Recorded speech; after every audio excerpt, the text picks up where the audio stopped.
Okay. Our next speaker, in June of 2017, Kelsi Depew began a challenge to buy everything locally from milk and toilet paper to office supplies and gifts.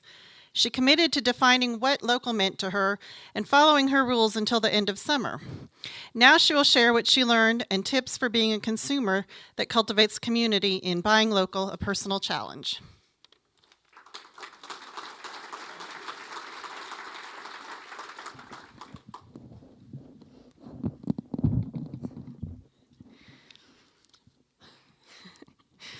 Okay.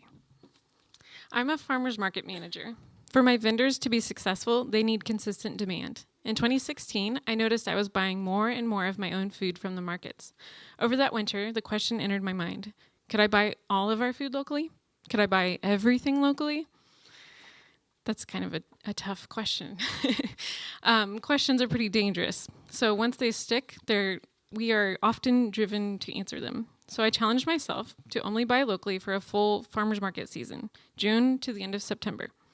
But what does local even mean? You can look up a lot of different definitions, but it doesn't really tell you.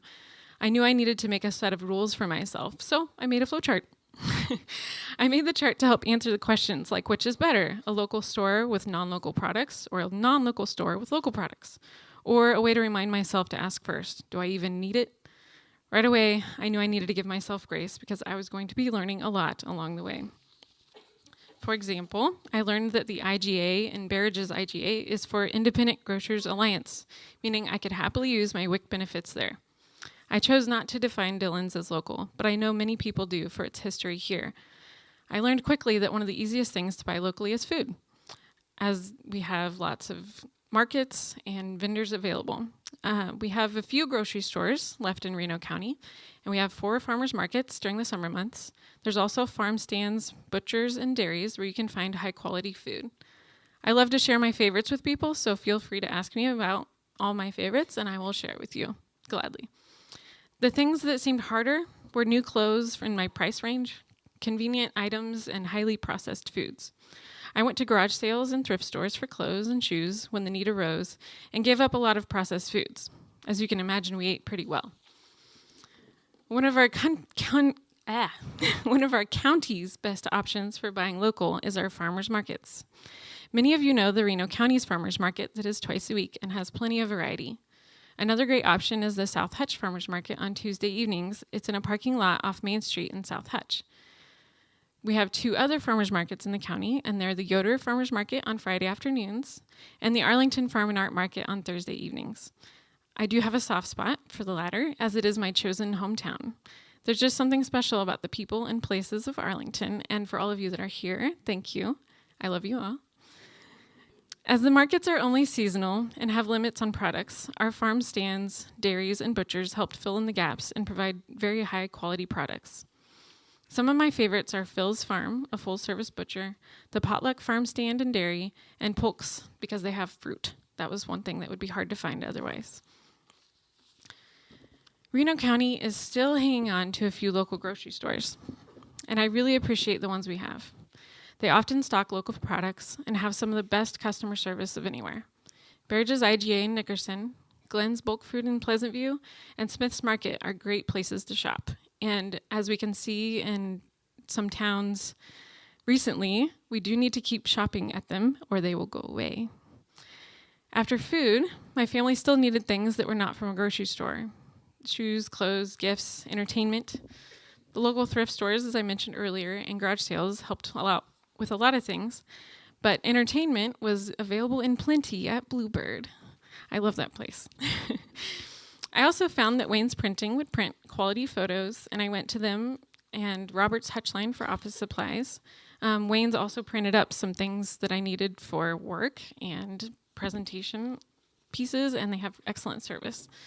You can find almost any service you need locally as well. Just those are a lot easier to search because you can find a person that lives here that does the work for you. One of the biggest challenges I faced was the question of how far do I want to take this? How much time and work am I willing to put in? Unfortunately, I can't just Google locally owned businesses and have an accurate list. The best way to learn about a business was to ask the people working there. So I have told someone before, it takes an extrovert to be able to do this. But I found myself thinking differently about money. If it was the most local option, I bought it anyway without shopping around for something cheaper. I knew what I was paying for, and since I was currently employed, I had the privilege to invest in quality products, local economy, and the people that live here. I had planned to end my challenge in September, but I was able to continue until the end of November that year. There were a couple reasons I broke my own rules. For one, dark greens. Now, at the time, Adam and Maggie's Simple Buttons was not open yet. So I had a little bit of difficulty finding the variety of produce that we were used to since the gardens were done. The more critical reason was that I was no longer employed at the end of the year and did not have quite the same luxury of not paying attention to prices. It was really frustrating for me to no longer be able to support the people I had gotten to know. So I continued to shop local as much as we could.